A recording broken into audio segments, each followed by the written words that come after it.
이 시간에는 수치를 모르는 백성아 모일지어다 라는 제목을 가지고 함께 말씀을 나누도록 하겠습니다. 오늘 본문에서 하나님께서 스바냐를 통해서 유다 백성들을 수치를 모르는 백성들이라고 부르고 계십니다. 이 말을 하신 의도가 무엇일까를 한번 생각해 보면 우리가 한 페이지 넘겨서 뒤에 3장 5절 말씀을 한번 봤으면 좋겠습니다. 3장 5절 말씀을 보면 마지막 하반절에 보면 이런 말씀이 있습니다. 불의한 자는 수치를 알지 못하는도다. 이렇게 얘기하고 있습니다. 수치를 모르는 자들. 즉 이스라엘 백성들이 불의한 자라는 것을 하나님께서 말씀하시는 것이죠. 보통 사람들이 관계 속에서 어떤 잘못을 저지르면 다른 사람 앞에서 고개를 들지 못하는 것, 이것이 인지상정이고 또 그것이 체면이 있는 삶이고 또 수치를 아는 삶이죠. 그런데 수치를 모르는 세대다라고 하는 말씀은 무엇일까? 하나님과 이 유다, 넓게 보면 이스라엘 백성들은 시내산에서 언약을 통해서 맺어진 관계입니다. 그래서 하나님은 이스라엘의 하나님이 되고 이스라엘은 여호와 하나님의 백성이 되는 것, 이것이 바로 언약의 핵심이죠. 그런데 하나님은 이스라엘에게 또 유다에게 언약대로 변함없는 사랑과 또 보호와 또 순종함에 따르는 풍요, 형통 이런 것들을 다 허락해 주셨습니다. 그런데 이스라엘 백성들은 그렇지 못했다는 것이죠. 하나님께서 그런 반응으로 그런 언약을 지키시는 하나님으로 나타났다면 당연히 이스라엘과 유다 백성들도 그 언약을 지키는 백성이 되어야 되는 것이 맞는 것이죠.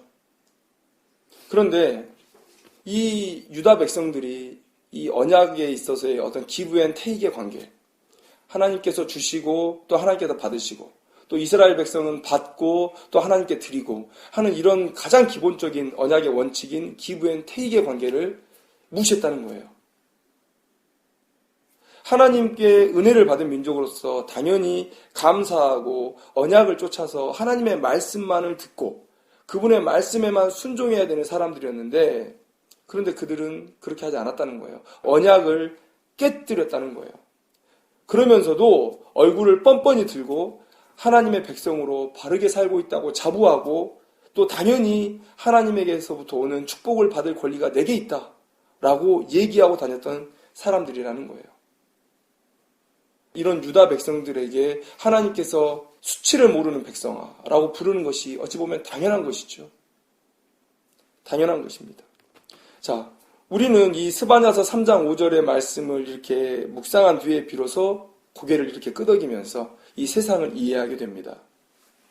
요즘에 인륜을 저버리는 범죄들이 너무 많이 일어나고 있지 않습니까? 우리는 이렇게 생각합니다.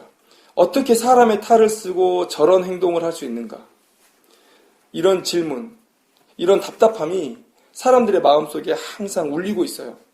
사람이라면 어떻게 저렇게 이런 생각이 우리 마음에 있다는 거죠. 그만큼 악한 일들이 이 시대 가운데 팽배해지고 있다는 겁니다. 그런데 오늘 이 말씀을 묵상하면 왜 이런 일들이 벌어지고 있는지에 대한 답을 찾을 수가 있습니다.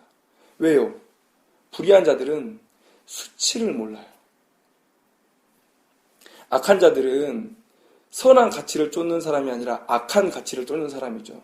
하나님의 뜻에 맞게 사는 사람이 아니라 자기의 개인의 유익과 영달을 위해서는 하나님의 가치, 사회의 통념들도 언제든지 무시할 수 있는, 체면도 무시할 수 있는 그런 뻔뻔한 사람이라고 성경 본문은 우리에게 얘기를 해주고 있습니다. 오늘 이 세상이 그렇게 악하게 돌아가고 있는데 하나님께서 이 유다의 백성들을 향해서 그렇게 말씀하고 계시다는 거예요. 이 악한 자들아, 이 수치를 모르는, 이 체면도 모르는 그런 뻔뻔한 자들아, 이렇게 주님께서 얘기를 하고 계신다는 것이죠. 그런데 우리가 하나님을 알고 있습니다. 긍휼의 하나님이시죠. 느헤미야서를 읽다 보면 느헤미야가 아브라함을 부르신 하나님부터 포로에서 돌아온 그때까지의 역사를 되돌아보면서 쭉 얘기하는 일관된 이야기가 하나 있습니다. 하나님은 이스라엘 백성들을 불쌍히 여기신 하나님이십니다. 우리를 긍휼히 여기신 하나님이십니다. 그런데 이 긍휼이 어디서부터 출발합니까? 바로 하나님은 사랑이시라. 그 극심하신 사랑으로부터 이 긍휼이 파생된다는 것이죠. 근데 오늘 스바냐서 본문에 그 얘기가 너무 자세히 잘 나와 있어요. 우리가 찬송으로도 많이 부르는 그런 구절인데 17절에 보면 너의 하나님 여호와가 너의 가운데에 계시니 그는 구원을 베푸실 전능자이시라. 그가 너로 말미암아 기쁨을 이기지 못하시며 너를 잠잠히 사랑하시며 너로 말미암아 즐거이 부르며 기뻐하시리라 하리라. 스바냐 이 선지자가 이 유다의 회복을 예언하면서 부르는 거예요. 이런 사랑으로 말미암아 우리 유다가 회복되어질 것입니다. 그런데 이 가사를 묵상하다 보면요, 그 부모님들은 다 그런 마음을 느끼실 거예요. 이 자기 자녀를 바라보면서 어쩔 줄 모르는 그런 아버지의 심정이 여기에 녹아 있어요. 야, 이 예쁜 것을 어떻게 하지? 막 그런 어쩔 줄 모르는 그 부모의 사랑이 스바냐의 이 본문에 녹아 있다라는 것이죠. 이 사랑으로부터 비롯된 긍휼하심이 이스라엘 가운데 또 유다 가운데 계속 있어 왔다는 거예요. 그래서 하나님께서 이렇게 악한, 수치를 모르는 이 악한 백성인 이 유다 백성들을 향해서도 포기하지 않으시고 오늘 회복의 방법을 얘기하고 계십니다. 그 방법이 무엇이냐면 모이라는 거예요. 모여라. 수치를 모르는 백성아 모일지어다 모일지어다. 이렇게 모이면 너희들의 심판이 취소될 수도 있고 아니면 너무 늦었다면 그 심판을 피할 수도 있을 것이다 라고 말씀해 주고 계시는 거예요. 그런데 오늘 본문은 하나님께서 모이라고 얘기했을 때 그냥 모이기만 하는 이 단순한 외적인 행동을 기대하면서 하신 말씀은 아니에요. 자, 이 모임이 어떤 모임이어야 할까? 오늘 이 남유다 백성들이 모였을 때 그 모임이 곧 하나님의 진노를 피할 수 있는 조건으로 제시되고 있다는 거죠. 그 재앙을 피할 수 있는 유일한 길은 오늘 본문의 3절에서 설명하는 것처럼 여호와의 규례를 지키는 세상의 모든 겸손한 자들아 너희는 여호와를 찾으며 공의와 겸손을 구하라. 즉 겸손한 마음으로 여호와의 규례를 지키며 그 세상 가운데 공의를 행하는 삶, 이 삶이 곧 하나님의 진노를 피하는 그런 유일한 방법인데 그렇다면 이 모일지어다라고 명령하시는 이 본문 안에서 이런 방법이 제시됐다는 것은 곧 하나님의 의도는 무엇이란 얘기입니까? 모여서 겸손한 마음으로 여호와의 규례를 지키고 세상 가운데 공의를 행하는 이 삶을 가능하게 하는 모임을 가지라 라는 거죠. 모여서 그러한 결과들을 만들어내라 하는 것입니다. 만약에 남유다 백성들이 이렇게 거룩한 모임을 회복시킬 수 있다면 그러면 여호와의 진노로부터 피할 수 있는 그런 기회를 얻게 될 것이다. 하나님께서 오늘 이렇게 말씀하고 계시는 것입니다. 거룩한 모임이 뭘까요? 어떻게 하면 하나님의 진노를 피하는 남유다로 하여금 회복의 역사를 이루는 모임이 될 수 있을까? 성경에 이런 모임이 아주 많이 언급이 되고 있습니다. 오늘 우리가 스바냐 본문을 우리가 말씀의 본문으로 채택을 했는데 이 스바냐의 본문은 남유다의 마지막의 희망 요시야 왕 때를 배경으로 하고 있습니다. 남유다의 마지막 불꽃이에요. 하나님께서 이스라엘에게 주신 선물이에요. 이 요시야 시대에 있었던 일이기 때문에 우리가 요시야 시대에 있었던 거룩한 모임의 한 예를 가지고 와서 한번 얘기를 해보려고 해요. 자, 스바냐가 오늘 이스라엘의 악함을 얘기하고 그리고 거룩하게 모일 것을 요구한다. 그것은 달리 말하면 무슨 얘기겠습니까? 지금 스바냐가 예언하고 있는 그 시점에는 그러한 모임이 없다는 거예요. 이스라엘 백성들이 하나님의 말씀을 묵상하는 그런 거룩한 모임이 되어지지 않고 있다는 거예요.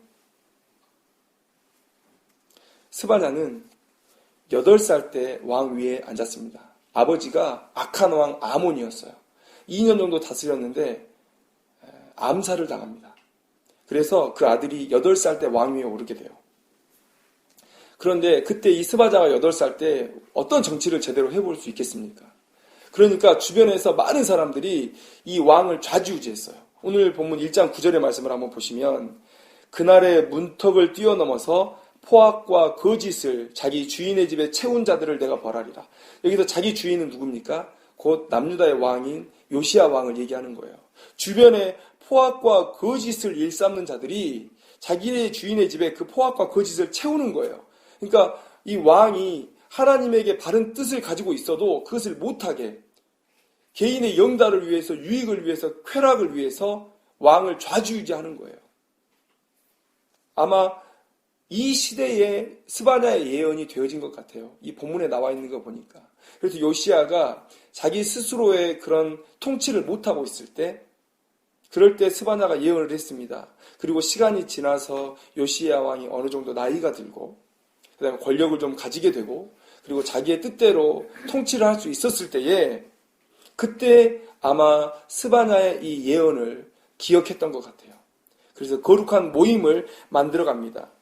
역대하 35장 29절에서 33절 사이에 그 거룩한 모임이 묘사되어 있는데 우리가 그 모임의 과정을 한번 봤으면 좋겠어요. 첫째는 이런 겁니다. 먼저 왕이 백성을 불러요. 모임에 제안을 하는 거예요. 그런데 이거는 왕이 제안할 수도 있고 선지자가 할 수도 있습니다. 그리고 사사도 할 수 있습니다. 하나님의 말씀을 받든 하나님 앞에 선한 마음을 품은 사람들이 그 모임을 제안을 해요. 그리고 그곳에서 하나님의 말씀이 가르쳐져요. 낭독되어지고 깨닫게 되어지는 역사가 일어납니다. 그 시대에 글을 읽을 수 있는 사람이 얼마 되지 않았습니다. 그리고 양피지로 기록되어 있는 또 두루마리로 기록되어 있는 이 말씀이 너무 귀했어요. 그래서 나중에 포로로 끌려갔을 때, 회당에 있을 때 겨우 회당에 그것도 단편이 보관되어 있는 정도였을 뿐입니다. 그러니까 누군가가 이것을 읽어주지 않고 누군가가 가르쳐주지 않으면 이 말씀을 깨달을 수가 없어요. 그래서 모임을 제안하고 모이면 꼭 하나님의 말씀이 그 자리에서 선포가 되어졌습니다. 그 다음에 그 말씀을 들었으면 어떻게 됩니까? 이제는 그 주신 그 말씀대로 그 규례대로 내가 순종하며 살겠습니다라는 결단이 그 모임 가운데 있어지게 돼요. 거룩한 결단이 생기게 되는 거예요. 그러면 이제 결단했으면 어떻게 해야 됩니까? 돌아가서 행동을 해야죠. 그래서 이 요시야 때에 있었던 이 거룩한 모임은 이스라엘에 속한 모든 땅에서 남유다뿐만이 아니라 온 이스라엘 가나안 땅을 휘젓고 다니면서 모든 가증한 것들을 다 제거했다. 그리고 온 이스라엘 사람들에게 하나님만 섬기라고 전했다라고 얘기하고 있습니다. 그러니까 이 남유다 땅에 국한된 것이 아니라 온 이스라엘 땅에 가증한 것들을 다 제거하고 또 온 이스라엘 백성들을 향해서 하나님만 섬겨라라고 가르쳤다는 거예요. 이게 그 가르침과 결단에 따르는 행동이었어요. 이렇게 결단하고 행동한 삶에 하나님께서 놀라운 복을 내리시죠.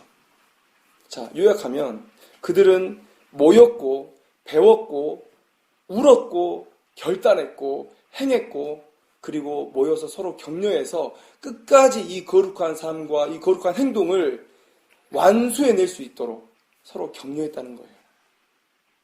하나님의 목적은 공동체의 변화입니다. 한 개인의 변화였다면, 한 개인을 통해서 역사를 이루실 거였으면 이스라엘 백성들을 애굽 땅에 넣지 않으셨을 겁니다. 하나님께서는 이 온 세상이 하나님의 나라, 하나님의 통치가 살아있는 나라를 원하셨어요. 그게 에덴의 창설의 목적이시고 또 이스라엘 백성들을 택하셔서 이 땅에서 하나님을 섬기는 백성으로 살게 하시려는 목적이었어요. 왜 하나님께서 다윗에게 솔로몬에게 그렇게 큰 축복을 주십니까? 모델이에요. 온 세상 속에 하나님을 섬기는 백성이 얼마나 축복받으면서 살 수 있는가를 보여주시기 위한 모델이에요. 본이에요. 하나님의 목적은 바로 공동체의 변화에 있습니다.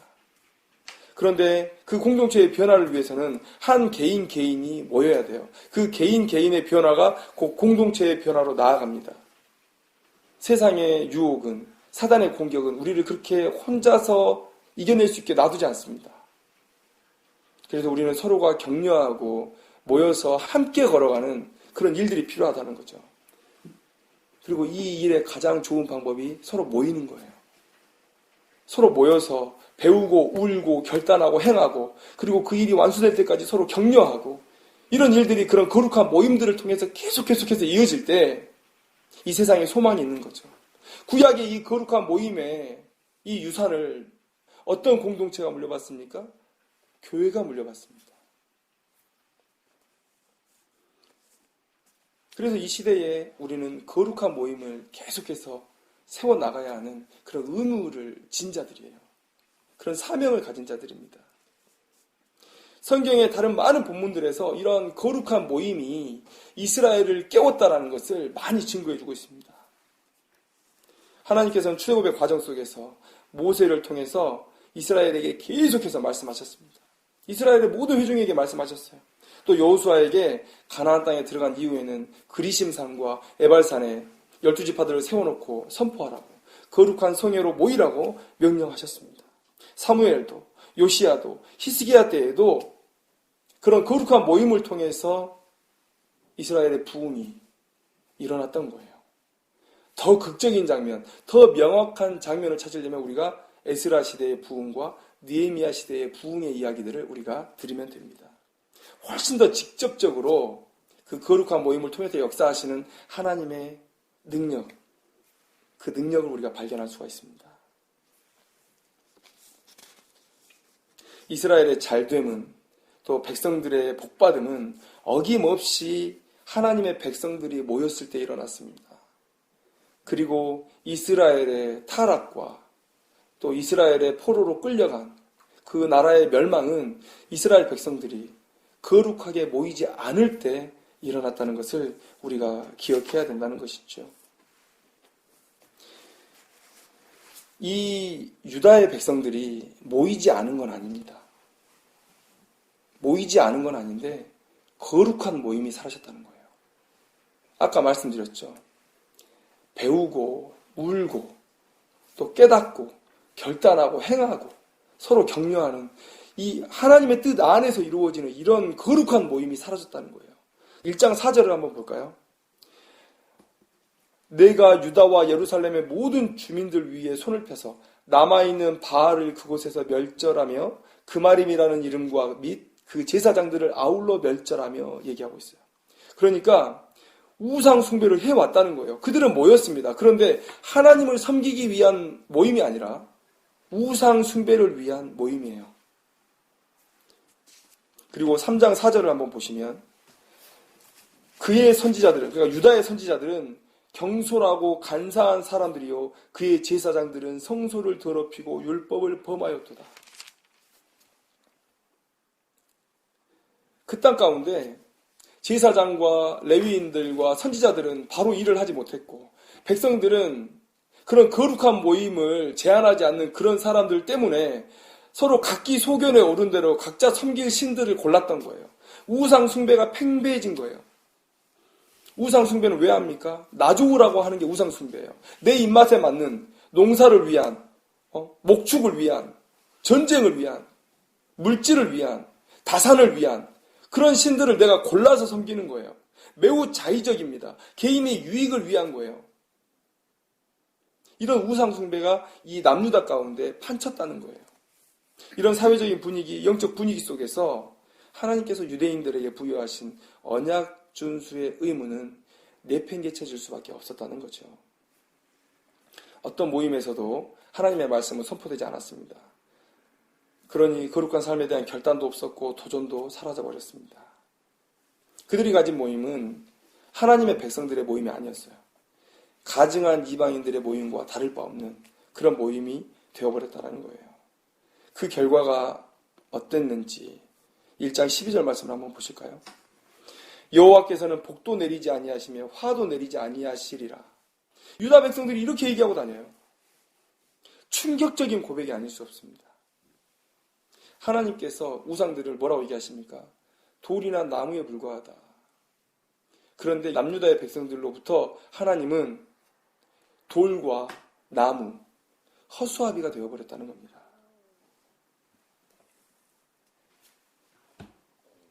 거룩한 모임이 사라지고 하나님의 말씀이 선포되지 않는 그 공동체는 곧 그들의 정체성을 잃을 수밖에 없고 멸망당에 마땅한 존재로 전락할 수밖에 없다는 거예요. 신자의 삶의 법칙이 뭡니까? 하나님의 백성된 정체성을 깨닫고 자신의 삶으로 하나님을 높여드리면 그만큼, 아니 훨씬 더 그들의 인생도 높아지는 그런 경험을 하게 됩니다. 그런데 반대로 그들의 인생 속에서 하나님을 낮추면 그들이 하나님을 낮춘 것 이상의 고통을, 낮아짐을 경험할 수밖에 없다는 것. 이게 바로 신자들의 생애 법칙이에요. 왜요? 하나님은 질투하시는 하나님이시기 때문에 그렇습니다. 이것이 만유 인력의 법칙보다 더 명확히 우리의 인생에 나타나는 생애 법칙이에요. 그래서 유다의 백성들은 하나님 앞에 심판을 받을 수밖에 없다는 것입니다. 이제 여호와의 날이 다가오고 있습니다. 1장 7절 말씀에 여호와의 날이 가까웠다고 말하고 있어요. 그런데 이 여호와의 날이 이제 어떻게 바뀝니까? 8절을 보면 여호와의 희생의 날이라고 말하고 있습니다. 여호와의 날, 그 날이 다가오는데 그날은 이스라엘 백성들, 유다 백성들에게 기쁨의 날이 아니요 희생의 날이에요. 심판의 날이에요. 두려운 날이 될 거예요. 그런데 14절 말씀에 이 여호와의 날이 다시 달리 표현되고 있습니다. 여호와의 큰 날이 가까웠다. 큰 날. 그 희생이 결코 작지 않을 거라는 거예요. 그 희생이 매우 클 거라는 겁니다. 매우 가혹할 거라는 거예요. 그리고 그 두려움이 바로 15절, 16절에 정확하게 묘사가 되어지고 있습니다. 그날은 분노의 날이요, 환난과 고통의 날이요, 황폐와 패망의 날이요, 캄캄하고 어두운 날이요, 구름과 흑암의 날이요, 나팔을 불어 경고하며 견고한 성읍들을 치며 높은 망대를 치는 날이로다. 하나님께서 이스라엘 백성들이 모였을 때 부흥의 역사가 있었다는 것을 기억하시면서 이스라엘 백성들에게 이제 마지막으로 너희들 모여라. 그래서 겸손하게 여호와의 규례를 지키고 세상 가운데 공의를 행하는 그런 민족이 되어라 라고 마지막 기회를 주신 거예요. 이날을, 이 하나님의 말씀을 흘려버리고 다시금 죄악 속에 빠져들어간다면 남유다의 백성들은 소망이 없게 되는 것입니다. 남유다가 어떻게 되었죠? 아까 제가 요시야 왕을 설명할 때 남유다의 마지막 등불, 마지막 소망이라고 말씀을 드렸습니다. 요시다 이후에 하나님을 간절히 섬기는 선한 왕이 서지 않습니다. 급격하게 남유다가 기울어져 가고 결국은 바벨론에게 멸망당하는 그런 일을 경험하게 되죠. 결론적으로 그들이 요시야 때에 거룩한 성회로 모였는데 그 거룩한 결단을 끌어가지 못한 거예요. 겸손함이 없는 거예요. 여호와의 규례를 순종하지 않은 거예요. 그 세상 가운데 공의가 사라진 거예요.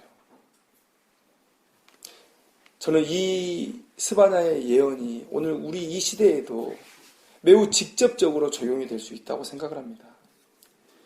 멸망 직전에 유대인들이 저지르고 있었던 그 죄악의 모습들이 우리들에게도 너무 자세히 보이는 거예요. 이 시대에도 종교 지도자들의 타락이 있습니다. 또 정치 지도자들의 부패가 있습니다. 백성들의 도덕적인 해이가 있습니다.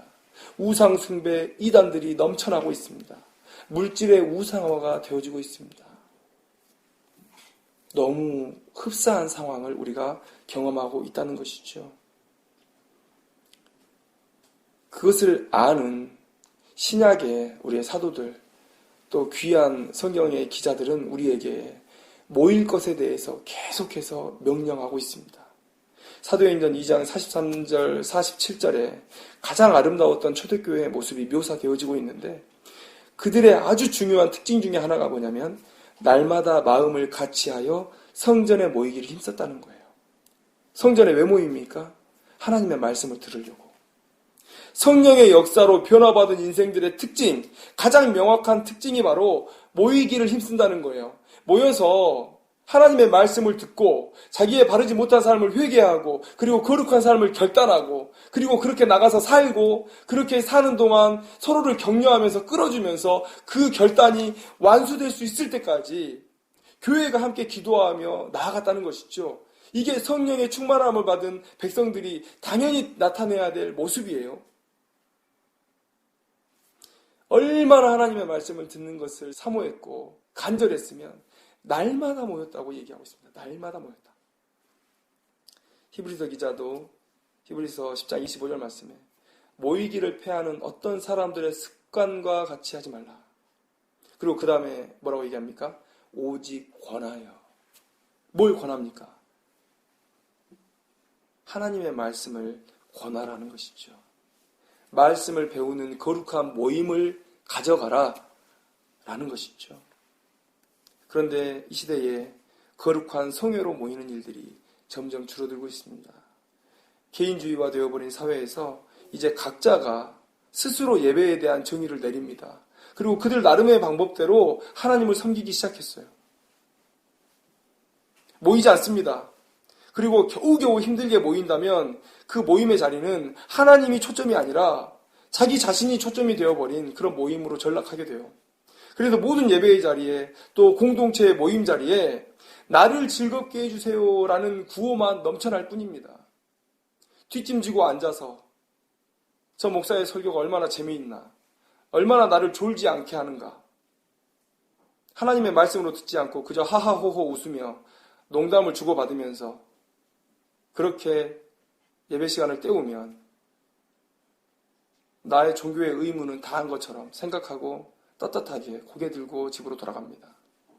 목회자들은 어떻게 하면 예배 시간을 성도들이 졸지 않고 재미없어 하지 않고, 그래서 이 재미있는 오락을 즐기기 위해서 다음 주에도 또 나올 마음을 품게 할 수 있을까?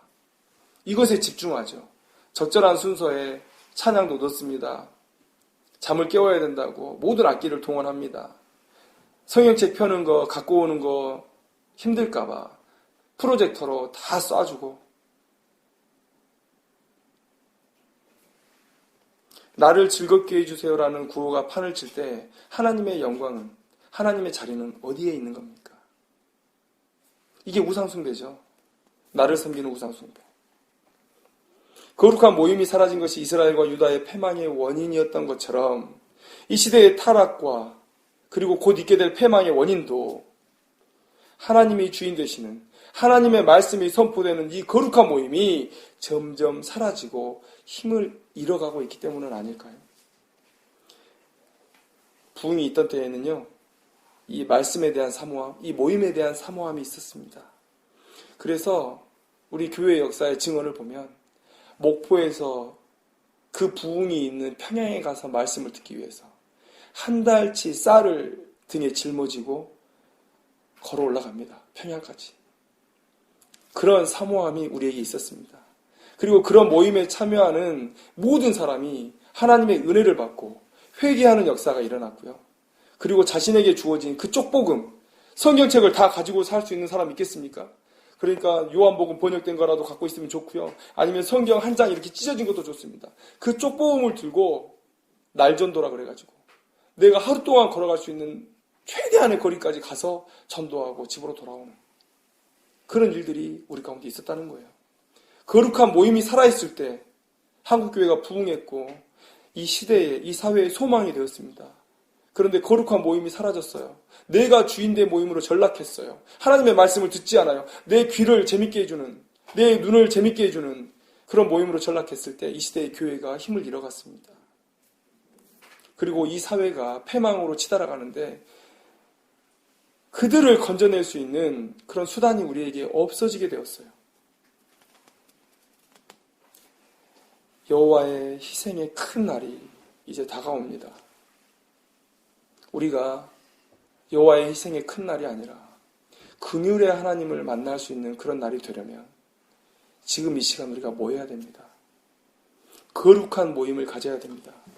수치를 모르는 백성아, 모일지어다, 모일지어다. 이 간절한 하나님의 음성, 용서하시고자 하시는 이 간절한 하나님의 음성을 우리가 들어야 된다는 것이죠. 하나님 이 시대에 우리들에게 이 시대의 악함을 해결할 수 있는 그런 해결책을 제시해 주십니다. 모여라. 거룩한 모임으로 모여라. 모여서 배우고 울고 결단하고 그 결단한 대로 행하고 또 서로 격려하며 끝까지 완주하도록 도와라. 이것이 곧 교회의 존재의 이유입니다. 이 존재의 이유를 버리면 촛대는 옮겨지게 되는 거죠. 이 거룩한 모임을 귀찮아하는 나의 마음이 있다면, 이 은혜의 자리를 지루하게 생각하고 말초적인 자극을 주는 것을 찾아서 헤맸던 나의 과거가 있다면 이 시간 우리가 회개하고 하나님의 말씀이 살아 역사하시는 그 은혜의 자리를 사모하며 그 자리에 있겠다고 결단하는 귀한 시간이 되기를 소망합니다. 그런 인생에게 여호와의 날은 희생의 큰 날이 아니라 영광의 날이요 우리의 삶이 신원되어지는 그런 회복의 날이 될 줄로 믿습니다. 기도하겠습니다.